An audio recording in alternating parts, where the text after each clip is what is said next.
आजच्या कथेचं नाव आहे विठू झाला पंढरीनाथ. दामाजी पंत हे पंढरपूरजवळील मंगलवेढ्याचे देशपांडे अथवा कुलकर्णी होते.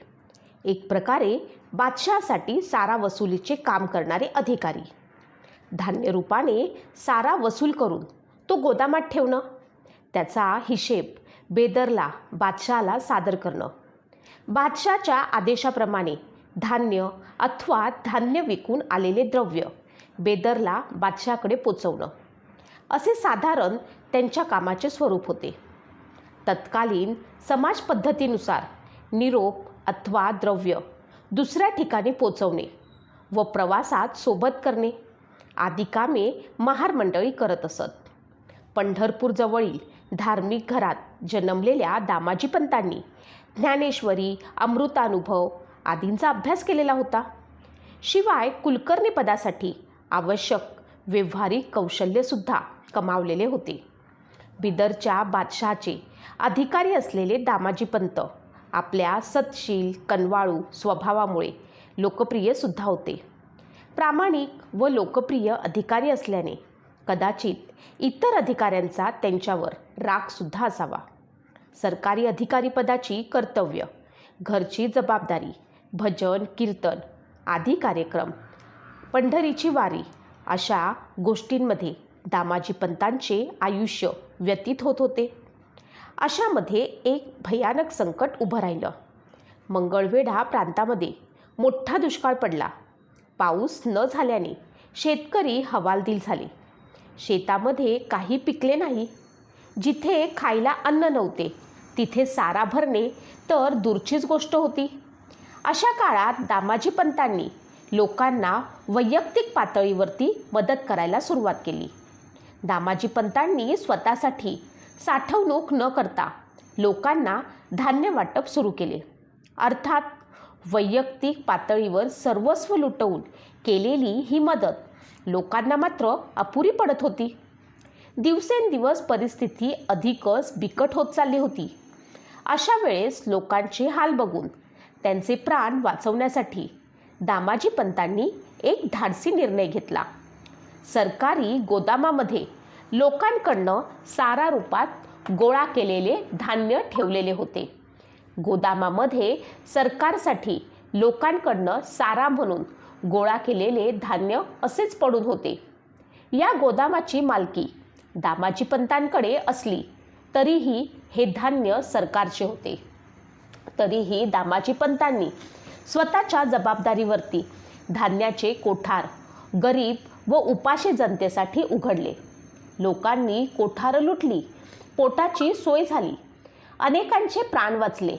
दामाजी पंतांनी हा सर्व वृत्तांत बादशहाकडे पोचण्याआधीच इतर काही नतद्रष्ट मंडळींनी कोठार लुटल्याचे बेदरला कळवले. बातमी ऐकून बादशहाचा संताप झाला. त्यानं सैन्य पाठवून दामाजी पंतांना अटक केली. दामाजी पंतांनी लुटलेल्या धान्याच्या किमती एवढे द्रव्य जमा करण्याचा आदेश दिला. द्रव्य जमा केल्यानंतरच त्यांची कारावासातून सुटका होणार होती.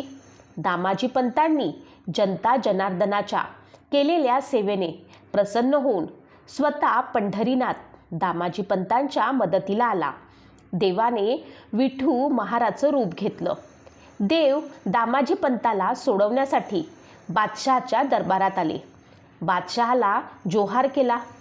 हिशेबाचा कागद व देणे असलेले द्रव्य मोहरांच्या रूपात दिले व विठू महार गुप्त झाला. स्वतः देव दामाजी पंतांच्या मदतीला आल्याचे पाहून बादशहाला आपल्या चुकीची जाणीव झाली.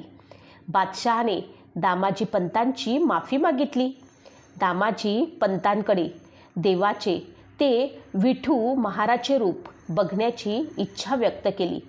दामाजी पंतांसाठी देवाने बादशहाला दर्शन दिलं.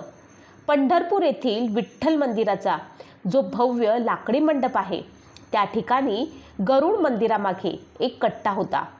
तेथे अथवा तेथून बादशहाला भगवंताचे दर्शन दिले असे म्हणतात. देवाने विठू महाराचं रूप घेतलं. ही चमत्कार कथा किंवा एकूणच चमत्कार अलीकडे सर्वांना विश्वसनीय वाटत नाहीत.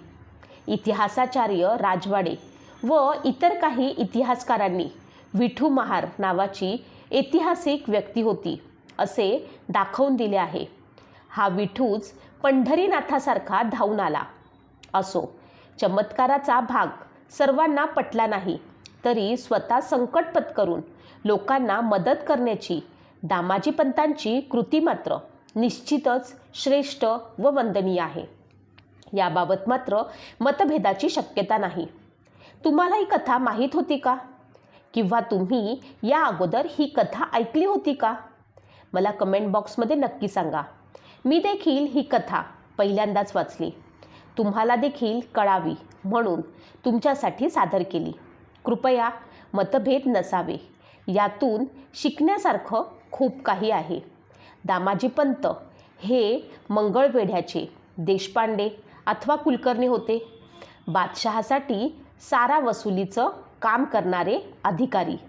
पण तरीही दुष्काळामध्ये लोकांचे हाल बघून स्वतःचा व कुटुंबियांचा जीव धोक्यात घालून त्यांनी सारा म्हणून गोळा केलेले सरकारी धान्य लुटवले. लोकांचे जीव वाचवले. संत एकनाथांनी तहानेने व्याकुळ झालेल्या गाढवाला गंगाजल पाजले. वाळवंटात चटके बसल्यानं रडणाऱ्या तथाकथित अस्पृश्य मुलाला घरी पोचवले. श्राद्धाला भुकेल्या अस्पृश्यांना जेवू घातले. तुकोबांनी दुष्काळामध्ये स्वतःकडे असलेले कर्जाचे कागद इंद्रायणी नदीमध्ये बुडवून कर्जमाफी केली. या सर्व घटना म्हणजे संतांना लोकांच्या ऐहिक जीवनाविषयी असलेल्या कळवळ्याची साक्ष आहेतच.